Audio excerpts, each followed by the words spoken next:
Армысыздар, құрметті тыңдармандар.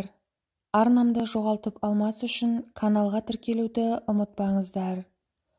Алдағы уақытта сіздерге терең мағыналы, әсерлі әңгімелермен бөлісетін боламын.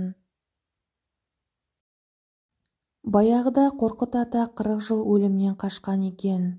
Ажалға айла таптырмай ұзақ жасапты.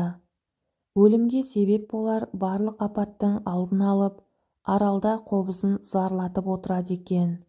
Оған шәкірттері тостағанмен аса келіп тұрыпты. Бір күні қарақұрт тостағанға жабысып аралға өтіп кетеді.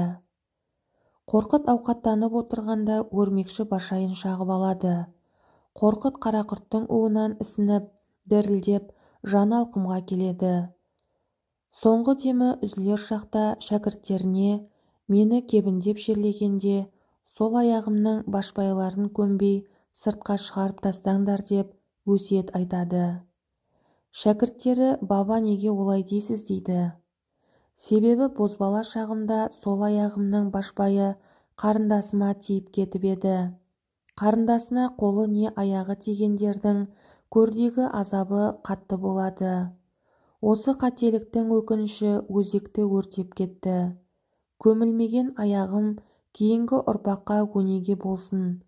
Қыз баланы ұрып соқпаңдар, Құдайдың қаһарына ұшырайсыңдар депті жарықтық.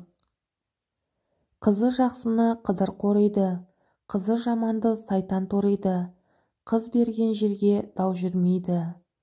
Қыз ұлттың ары, келбеті, қарындастарымызды қадірлей білейік.